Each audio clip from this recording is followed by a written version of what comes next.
Welcome to Alex and the Show. We're inviting you to join us in exploring nerdiness in all its forms as we discuss sci-fi, fantasy, stories, and community. Alex and the Show will focus on how we bring people together and make a special place for Black nerds or blurds and all nerds in general. We hope to add to the culture by discussing all things nerd from an Afrofuturist mindset. We want to discuss our love of nerd culture in a way that assumes Black people and all people of color belong, are valued, and add depth to the stories being told. Join us no matter where your nerd love takes you. We'll be discussing it all. Star Wars, Star Trek, board and video games, TV and movies, moments and movements in the culture, with as much coolness as we can muster. And with that, I'm Crystal, your host of tonight's episode, and I'd like to turn it over to the cast to introduce themselves. Hello, my name is Marcus Ross. I'm a software engineer and board game designer right here in Omaha. My name is Alex B. I'm part of Alex B Illustrations. I am an illustrator and a lore nerd of all things Marvel. My name is Jade Rogers. I am the Chief Innovation Officer and founder for the House of Afros, Capes, and Curls, sci-fi, fantasy, and PC gamer. Love it. This show is a new part of the programming for the House. Afro Capes and Curls are also called the House. And while this is new, the House has a long history of bringing the community together. Jade, would you talk about that, especially AfroCon today? So the mission of the House is we bring people together based on a shared love and interest in sci-fi, fantasy, comics, gaming, tabletop gaming, and Afrofuturism. So we do that in 3 different ways. Community engagement, those are our game nights, our nap nights, and working with different organizations. Our educational programming, which includes our youth program, the Young History Detectives, and adult education courses in history, because I'm an historian in my day job, my other day job, and the signature events.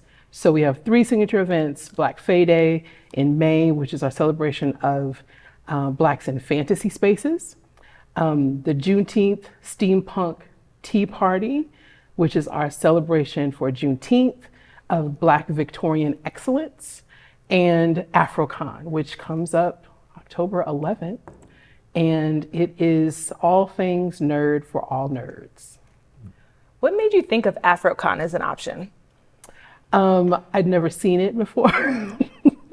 I'd never seen it before. And I was going to a lot of conventions and I wasn't seeing a lot of creators and artists that were of color in the city, and participants. And I felt like there was something there in the community that we needed. And when I kept asking people, well, you know, who do you know? And who's doing this? And can somebody do this? And I kept getting well, you can do it. So that's what. So you did it. That's awesome. How many years has AfroCon been going now? This is year number 7. Wow. And it's usually located at Metro Community College. Fort Omaha campus. Okay. And can you guys tell us what you guys usually bring and have brought to AfroCon? Sure. I don't know what you're looking at. Okay. Well, AfroCon for me is just defined by the people who attend the event and what they bring to it. Myself, I'm usually bringing board games. I design board games, so I'm bringing all of the knowledge that I have. So I'll show how I design board games. I actually bring my prototypes in the process. I've done a couple of speeches that way. And the thing I most enjoy out of AfroCon is just getting to meet other creators and seeing what they do. And they have their displays and they have the things they have for sale. And we do all kinds of complete nerd stuff. So last time I think I went to the materials lab that Metro has, and we cut out cutting boards with a laser. It was just really a neat time. I feel like each time I've done something different. The first time I did a lesson titled "What Type of Heels Would Emma Frost Wear?" Which was about how to tackle storytelling and character design, like how to really think about attacking those problems. And then this second year, I did a workshop on, I think it was maybe character design, but in a different form. And I dressed up as Cyclops last year. And I think this year I'm going to be Bishop. Nice. Because I literally do not have to change the costume. I can just put an M on my eyeball and wear a scarf and get a fake gun. Which version of the hair? You got? I'm not getting that. So, bald bishop may just be the bishop that I am, We can which get you is a wig. canonical. We can get you a wig. Come on. No, thank you. But yeah, so. Have you guys attended other sessions that are memorable to you? It was the costume contest last year. That was really exciting, just considering like everybody was putting their care into like their little costumes. I did pay money for mine. I'm just gonna be honest. I did not make that Cyclops costume. I bought all of that online. And people came with these like really just dope DIY costumes and just kind of got to strut their stuff, and it was some Black excellence going on. So, yeah. Yes, I do. I remember the family costume too. That was a really good one. It's just a great atmosphere that you're able to build, Jade. What do you get from bringing all these folks together and thinking about the community in that way? The networking and also being able to see that you're not alone in the space. I think one of the things that we do, and Marcus is always in the room, the Star Trek versus Star Wars meetup. And yeah, I'm representing Star Trek. Put that out there. And Trekkie for life. yeah, and just to be able to walk into a room, because we have meetups, the Game of Thrones, I don't think we did a Game of Thrones meetup last year, but when it's in season, you know, when there's a season running, that's usually a hotbed of, no, we need more time to have this conversation about the season that doesn't exist. Being able to walk into a space and know that the other people that are in there are also in love with the thing that you are in love with. And now you have somebody that you may have seen in the community in a different capacity. And now you know, oh, we have this other thing that we like. You know, there are certain people, several people that are executive directors of other nonprofits and presidents of companies that come through in their costumes. And when you see them in that way, and then you see them outside of AfroCon or, you know, another event, it's like, like, I know you. So I love being able to make those connections with people and having a space to do that. I love that. What about you guys? What's your favorite part?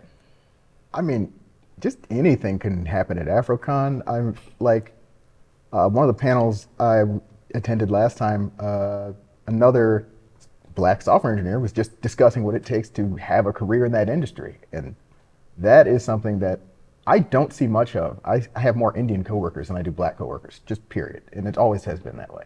I'm one of one when I walk in a room. And being in a room where there was at least some other person I could talk to about our shared experience was really cool. Nice. I was gonna say, Jade, I don't think anybody will ever recognize me, ever, because the Cyclops costume had this visor that is kind of like Superman glasses. Oh, it's just, You know, just in the way that like you don't really see the person behind it at all. Interesting. So that and- custom would work. Okay. Yeah, so it was really cool to just kind of just like, I've never done cosplay before. You know, I've done Halloween, of course, as a kid, like Power Rangers and stuff like that. But it was cool to be like, oh my God, that's Cyclops. I'm just Alex. You know, I had people like asking me questions that they wanted me to answer as Cyclops. I can't do that. If you see me at AfroCon and I'm Bishop, and you ask me a Bishop question, Alex is gonna respond to you because it's just a little too much meta at that point. I can't do it. What does it feel like to be able to be in a safe space? You said you've never cosplayed before. What gave you the freedom to do it at AfroCon? It was AfroCon. Okay. It was AfroCon. I feel like if there was any convention that I wanted to go to and wanted to show out, it was one that was like, you know, for Black spaces and Black people. I did go to Anime Con because you don't spend that much money on a costume and not go to other conventions. He said it's an investment. You know, and it was Anime Con, but everybody was really impressed that I chose Cyclops. They were like, "Hey, he's not from an anime at all, but we like your gusto." And so that was cool. That's so funny.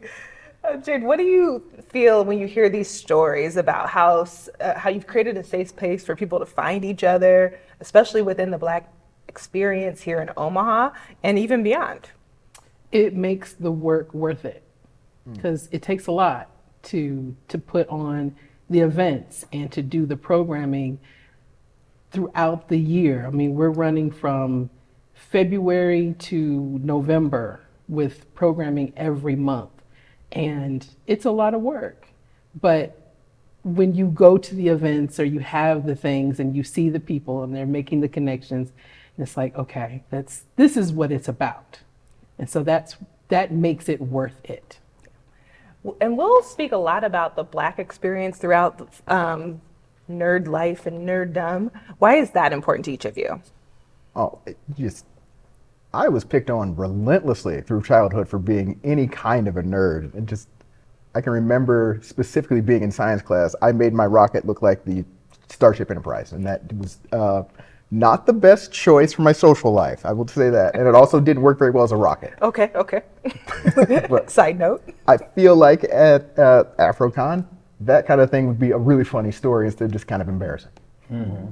I feel it. I feel like what I like most about it is just that everybody around is comfortable. Yeah. Everybody around is, I don't know, you get this really good community feel when everybody says hi to you. Yeah. When you walk in the room, everybody addresses you as a person because it's like a smaller con. You don't get that like, show me your badge and just be on your way. Everybody's like checking on everybody's booth and everybody's like complimenting everybody's costumes, and it's just like, I don't know, like community building. Yeah, nice community building for sure. Like, how many places can you let your geek flag fly this hard? Yeah, especially in Omaha. Luckily, it's close to Halloween, and so nobody questions why I'm driving in that costume. Dressed as like us. Yeah. What about for you, Jade? What about this speaks to the Black experience specifically? Well, I've always been a nerd, and especially in like PC gaming and playing games, people would always question why. You know, why are you playing that character? And there are no women.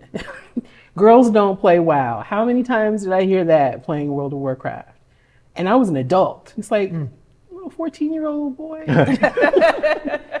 a grown woman. What do I do? Yeah. And doxed. Right. So, you know, but even before that, going into comic book stores and being the only Black person or the only woman in those spaces and not being talked to or addressed or acknowledged.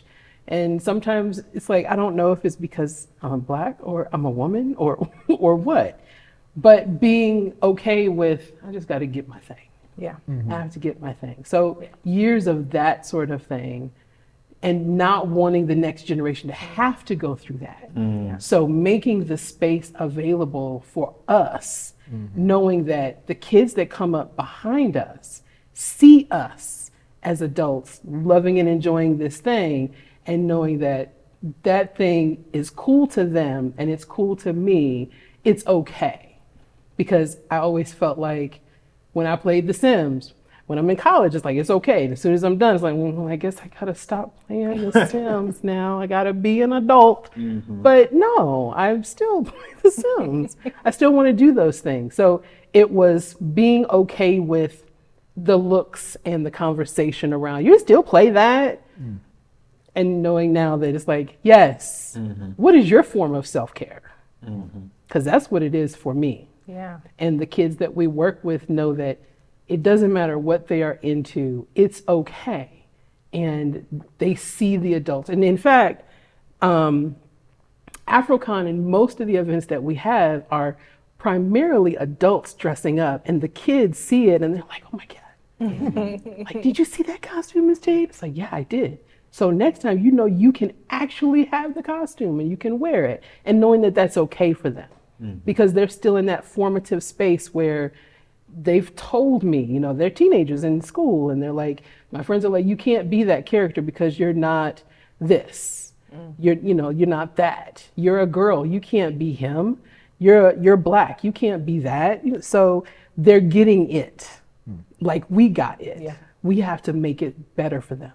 I love that. I thought about this for a very long time. We grew up in spaces that without ever feeling welcome.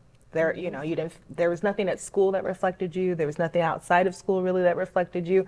And you're really creating a space where people can see themselves reflected. And that just makes you more comfortable to try new things.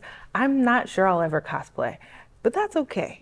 For those of us who are a little bit nervous, it's okay. We still have a home at AfroCon to learn about all the different fandoms, all the different ways in which we can be nerds. I think one of the things I love specifically about AfroCon is that diversity. You know, we hear that phrase all the time, Blackness is not a monolith, but you can see that at AfroCon. Kind of where do you guys see that reflected when you're attending AfroCon? Question. You want to go first? Yeah, I mean, just as far as like the free market of just like space, you know, this year I'm planning to, I've not signed up yet.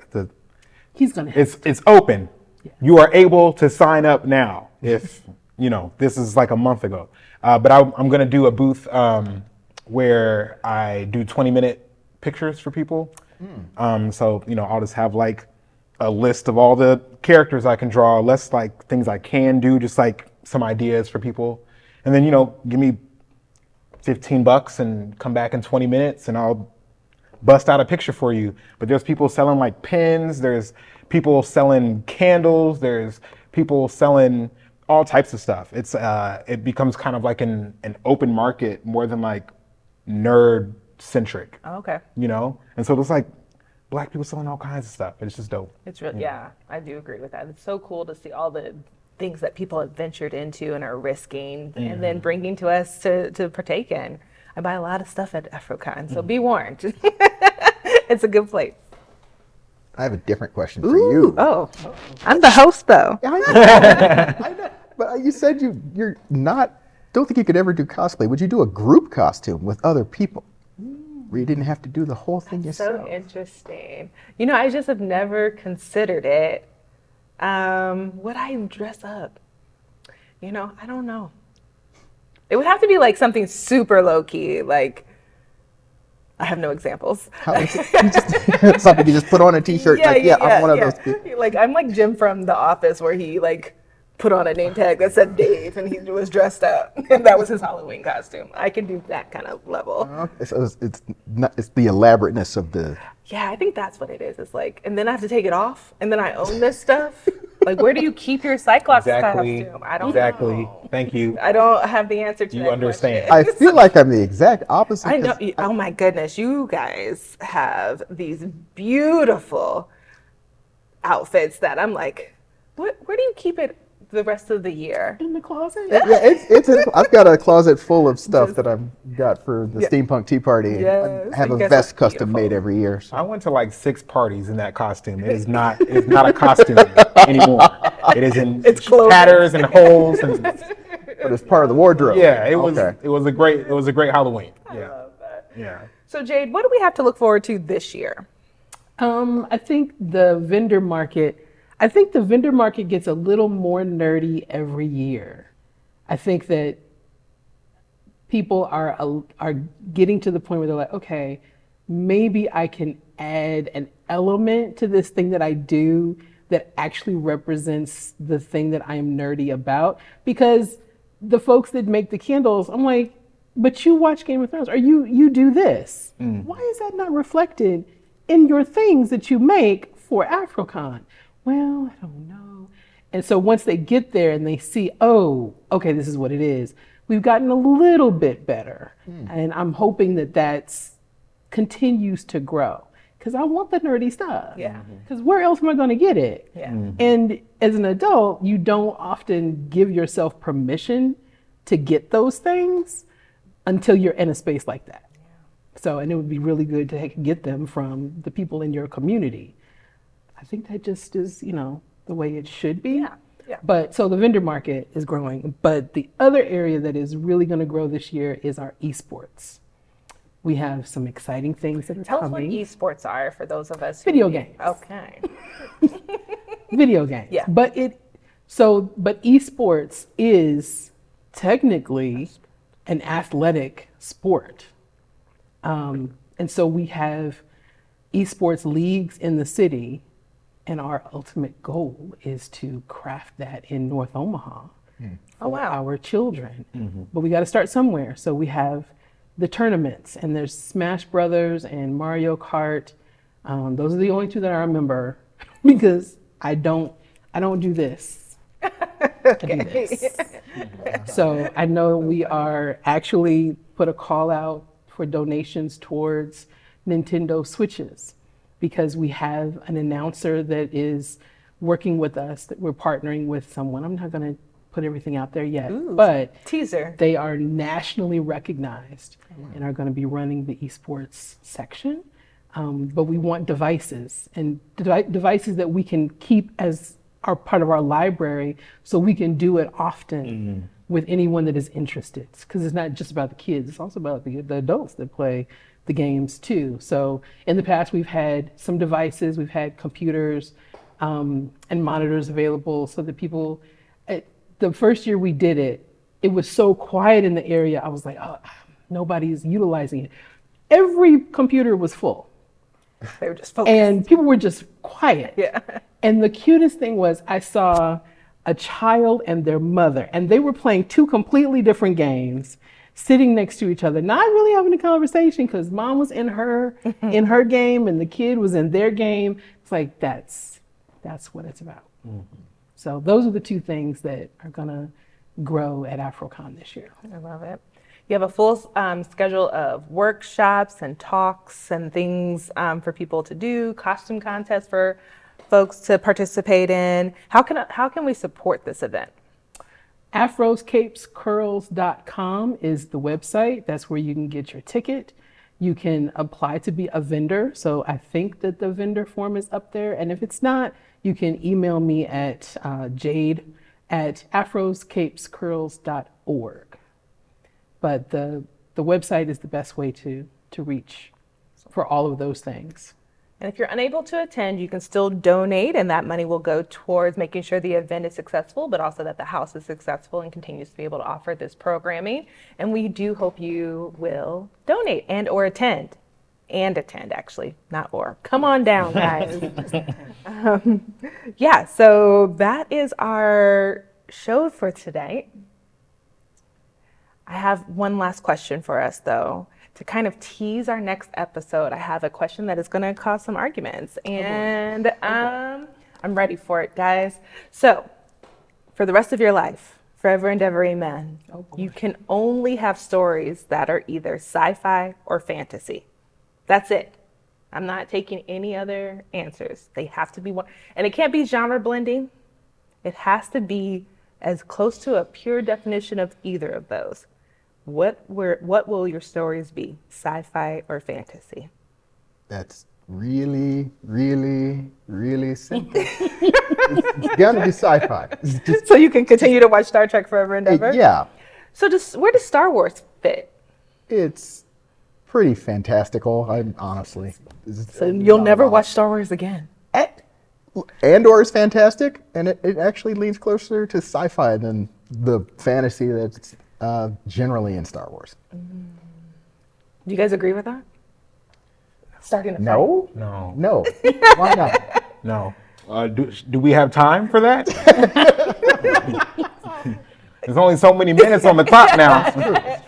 Just a quick, okay, we'll come back if we got to see if we can have time to fight. But what's your stories from? Where are your stories from, Alex? I would choose sci-fi. I'm not a big fantasy fan in general. Where does Marvel fit in that? I would say Marvel's pretty sci-fi. For me, the definition of what sci-fi is tell us, yeah. is having a set of rules that are followed strictly unless you are adding to that pantheon. I would say fantasy, when you're dealing with magic, allows you to do things that sci-fi literally cannot do because of the rules that have been set. I feel like Deus Ex Machina is a fantasy thing. Like science cannot Deus Ex Machina something. Yeah. You know? I agree with you, but like I wouldn't separate Star Wars and Star Trek from Fine, but sci-fi, from you're- sci-fi. They'd both be sci-fi. did you lump Star Doctor Wars? Strange Yeah. into sci-fi?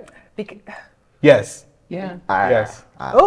Because Because Doctor Strange has to interact with Iron Man and he has But- to interact with but he the can- Guardians of the Galaxy. But he can open portals. What science is He can that? open portals, but many people can teleport in the Which is why Marvel this is a universe as fantasy. well. Yeah, which is why well, this is well, no, because fantasy. there's rules attached to the teleportation that he can or cannot do. There's distance rules. There's amount of people rules. There's rules about how large a thing you can teleport is. There's many different kinds and levels of teleporters. Magic has Those limits. things are expanding. Again, that is what science fiction is. You set the rules and the parameters, and then you follow them strictly or explain. If there's a fantasy thing that does a great job at explaining anything, Move it into sci-fi. then I would move it into sci-fi. Okay, Alex, I'm gonna move on. What are those people, the White Walkers on Game of Thrones? What is explained about any of that? there's a lot of science fiction that's not explained, but I'm That's a whole. gonna let that go. 1 minute, guys. Jade, where are all your stories coming from? Fantasy. Oh, fast and quick. Yeah. But you're never watching Star Trek again. Because you love the universe. I do. I love Star Trek. No, it's got to be fantasy. What can't you miss out on from fantasy? The going beyond what science can do, the barriers that you can break with magic, and the rules. Like the rules don't apply to magic. So I gotta have fantasy. Thank you so much for joining us. Our new show, LXN The Show. We hope that you'll find us online and come to AfroCon on October 11th. Stay nerdy, Omaha.